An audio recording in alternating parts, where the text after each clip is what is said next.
Pierre-Hubert Ducharme, vous qui êtes infirmier et surveillant, vous allez tout nous dire. Vous êtes dans une unité gériatrique d'un établissement d'hébergement pour personnes âgées dépendantes. Ça s'appelle les Vergers de la Chartreuse, à Dijon. 75 patients, 2 étages et surtout une activité peu ordinaire dans le service gériatrie. Vous faites de la zoothérapie, c'est quoi ça? On fait, oui, de la zoothérapie, de la médiation animale pour rentrer en contact avec les patients. Une activité qui est en place depuis plusieurs années et qui évolue progressivement avec des animaux dans l'unité, 2 chiens, et puis dernièrement un cheval, en collaboration avec Hassen Bouchakour. Et on est en train de mettre ça en place. Voilà, on en est à la 5e venue de Hassen et Peyo. Et on va revenir sur ce cheval assez insolite parce que votre voisine va nous présenter un reportage d'ici quelques secondes. Mais d'abord, je voudrais que vous nous présentiez votre collègue. C'est Sandrine Bougenot qui est aide-soignante détachée à plein temps sur le relationnel avec les patients dans cet établissement. Donc la zoothérapie, c'est aussi un petit peu votre quotidien finalement. Oui, mais surtout avec Peyo et Hassen. Je suis plus détachée. Oui, Peyo et Hassen, on le précise, c'est le cheval. Oui, c'est le cheval. Ça, c'est vraiment l'insolite. Mais je voudrais, avant qu'on s'intéresse à l'insolite, qu'on parle du plus classique, parce que vous avez 2 chiens en résidence, vous venez de me le dire, la Pierre-Hubert. On a Iska et puis Fripouille. D'accord. C'est les mascottes du service. Ouais, alors racontez-moi, ça se passe comment, vous qui êtes vraiment détaché auprès de ces patients? C'est votre quotidien? Ça se passe comment? Généralement, les chiens vont dans le service et puis ils font leur petite vie tranquille avec les résidents. Ils vont dans les chambres, ils nous accompagnent un peu partout dans les soins.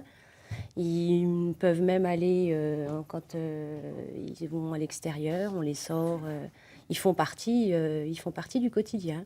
La médiation animale, ça permet d'avoir un meilleur contact avec le patient, Pierre-Hubert. Ça permet le contact. Le chien, comme d'autres moyens, certains résidents réagissent et s'éveillent un peu plus en présence d'animaux. Ces 2 chiens-là sont des chiens très calmes. Voilà, qu'on a habitués au contact des personnes âgées qui des fois ont des mouvements un petit peu plus brusques. Les chiens réagissent pas. Iska sait monter sur les genoux, elle pose ses pattes avant sur les genoux des résidents qui peuvent pas se baisser. Voilà, c'est. Iska, c'est votre chien, c'est un border collie. C'est le mien, oui. Voilà, parce que c'est votre chien, pour bien qu'on comprenne. Hein. Oui, c'est mon chien. Et c'est devenu un petit peu le chien de tout le monde. C'est une mascotte, finalement. De 8h à 18h, c'est le chien des Vergers de la Chartreuse. Et le soir, ça redevient le mien, quoi. Voilà. Il y en a 2 qui se baladent. Hein. Il y a Fripouille. Il y a un border collie et il y a Fripouille. On est plutôt dans le bichon. Havanais. D'accord. Ok, on n'est pas tous des spécialistes des chiens, encore moins des chevaux. Fort heureusement, Marilyn Barat, on parlait de Peyo à l'instant. C'est un cheval que vous avez, entre guillemets, rencontré. Oui, je l'ai rencontré. C'était une très belle rencontre avec Hassen, son propriétaire, dresseur et cavalier. Donc c'est depuis le mois de novembre que Peyo intervient à raison de 2 jours par mois auprès des résidents. Et c'est une rencontre toujours très, très forte. On m'avait expliqué, vous m'aviez expliqué au téléphone au moment de la prise de contact pour le reportage que c'est presque difficile à mettre en mots ce qui se passe, la qualité de la relation, la douceur, la complicité, voilà, qu'on voit d'ailleurs sur ces images, le sourire rayonnant sur les visages des résidents. Et c'est vrai que c'est difficile à expliquer, mais c'est très fort. Moi, j'avais la chair de poule tout au long du tournage. D'autant que c'est un cheval qui, en vrai, entre guillemets, est très dominant. Alors qu'on va le découvrir dans votre reportage d'ici quelques secondes, on n'a pas du tout l'impression que c'est ce qu'on appelle, en matière équestre, un étalon mâle alpha. Ouais, c'est ce que dit Hassen, c'est Hassen Bouchakour, son propriétaire. C'est un dominant, c'est un étalon, il fait 500 kilos.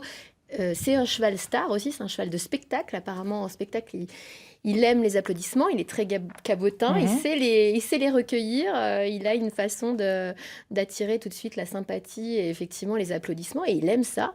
Et quand il a plein de fougue, évidemment, mais quand il est effectivement dans le service auprès des patients, c'est tout à fait un autre cheval, vous qui le côtoyez encore plus que moi. Il amène du calme, il rentre, il est imposant, mais quand il rentre dans une pièce, c'est le silence, c'est vraiment, vraiment, vraiment génial. Particulier, quoi. On va le découvrir. Ouais. Hein. Un cheval à l'hôpital, c'est l'expérience que vivent depuis novembre des pensionnaires de cette EHPAD dont nous parlons ce matin, la Chartreuse, dans les environs de Dijon. On va regarder votre reportage. 3 millions de personnes l'ont déjà vu. Hein, 4. Sur 4 millions maintenant, ça n'arrête pas de changer. Donc sociaux, ouais. on va rajouter encore un petit peu plus de spectateurs, de téléspectateurs même, en regardant les aventures de Peyo à la Chartreuse. Regardez avec nous. Bonjour. Dans cette maison de retraite, plus personne ne s'étonne de voir un étalon de 500 kilos déambuler. Peyo a immédiatement été adopté par les résidents et réciproquement. Ça va? Bonjour, Vous allez bien? Oui, très bien. On est revenu. Oh, c'est gentil. Oh, Péo, Péo.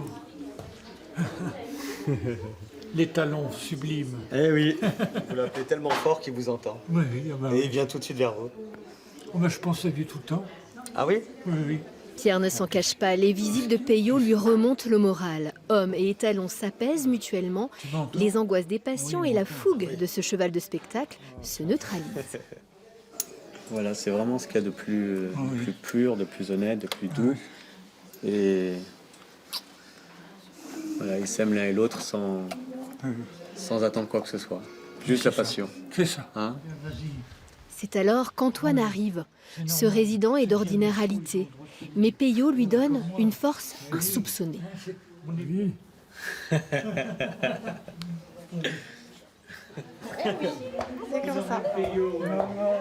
Un peu plus tôt dans la matinée, Hassen Bouchakour a préparé son cheval pour des raisons évidentes d'hygiène. Ces deux-là sont fusionnels.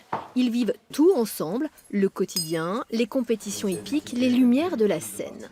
Mais c'est finalement assez tardivement que le cavalier a détecté chez sa monture cet instinct d'aller vers les personnes qui souffrent et de leur faire du bien.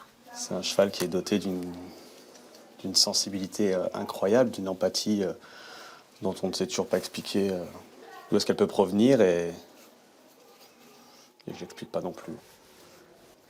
Heureusement qu'il y a des choses qui restent dans l'indicible et dans l'inexplicable. C'est de l'ordre de l'émotion, du vécu. Ça fait appel à des souvenirs qui sont très intimes pour les résidents, des souvenirs dont on n'avait pas, nous, connaissance. Bonjour. Ne vous fiez pas aux apparences. Waouh. Ce n'est pas Hassen qui guide Peyo, Comment ça va? Il est revenu? c'est bien le cheval qui choisit à qui il apportera du réconfort. Eh oui, c'est lui. La chambre de Solange attire à coup sûr Peyo. Entre ces deux-là, le lien est très fort. Ce qui est beau, c'est qu'on vit un moment présent, hors du temps, tout doux.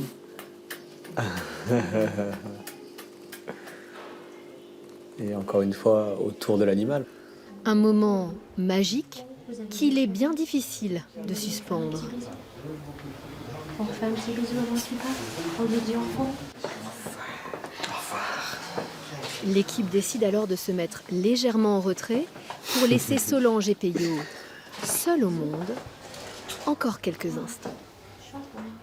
Une part de magie qu'on a du mal à expliquer, mais qu'on peut constater facilement, là, notamment auprès de Solange, Sandrine, vous qui la suivez. C'est une vraie histoire d'amour, ça? C'est une vraie histoire d'amour et puis on ne peut pas l'expliquer. Franchement, c'est magique. C'est quand il rentre dans la chambre avec Solange, elle a le visage qui s'éclaire, les mains qui se tendent. Il n'y a pas de mots pour expliquer ça. C'est particulier quand même un service de gériatrie. Les gens viennent terminer leur Oui. vie, là, vous leur mettez un petit peu de magie? C'est vrai que c'est un service qui est difficile. L'équipe soignante est quand même derrière, mais c'est vrai que quand on voit ces photos-là, quand on voit ces réactions, c'est magique. Alors, en 2 minutes 30, on a fait passer beaucoup de magie, grâce à vous, Marilyn. Il y a des choses qu'on ne voit pas, mais si on s'intéresse un petit peu aux coulisses, on se rend compte que Peyo est plus que cette star qui peut servir pour des selfies. Je crois qu'il arrive à détecter des maladies, c'est ça? Oui, alors ce que j'expliquais pas, parce que j'avais pas trop le temps dans le reportage, c'est que Hassen a détecté cette empathie assez naturelle et innée chez Peyo de façon un peu finalement fortuite. À la fin des spectacles, souvent il va signer des autographes, il y a une rencontre avec le public, le cheval est là, et il a effectivement remarqué que Peyo avait tendance à aller vers des personnes qui visiblement, soit visiblement, ou ça parfois c'était un peu plus invisible, avaient été en proie à des difficultés. Donc des personnes en situation de handicap notamment, ou des personnes malades. Alors il voit ça 1 fois, 2 fois, 10 fois, puis au bout d'un moment il se dit non mais je fais pas de l'anthropomorphisme, je projette pas mes sentiments sur Peyo, il y a vraiment quelque chose qui se passe. Et effectivement, en discutant avec les gens vers qui il allait spontanément, il s'avérait qu'effectivement c'était des gens qui avaient besoin de réconfort à ce moment-là. Et simplement, Peyo qui s'approche, qui fait un câlin, on l'a vu avec son museau, Ouais. ça leur faisait énormément de bien. Et c'est là qu'il s'est dit, il y a peut-être quelque chose à faire autour de Peyo. Une association a été montée, les Sabots du Cœur. Ça ne coûte rien aux établissements de santé dans lesquels il intervient avec le cheval. Et effectivement, c'est pas comme ça, sur commande, mais ça marche pas avec toutes les personnes, tous les résidents, mais Peyo, avec certaines personnes, a une relation On a incroyable. certaines relations qui sont très très fortes avec certains résidents chez nous. Il rentre dans l'établissement et il y va directement. On ne peut pas lui dire, tiens, non, c'est Madame Solange qu'on a vue à la fin.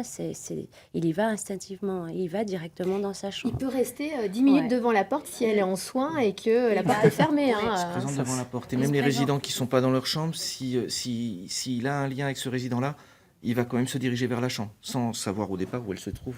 Et on a beaucoup, Ouais. beaucoup de résultats, parce que bon, là, on n'a pas vu tout le monde, mais on a beaucoup de résultats avec les résidents. Hein. Je vous propose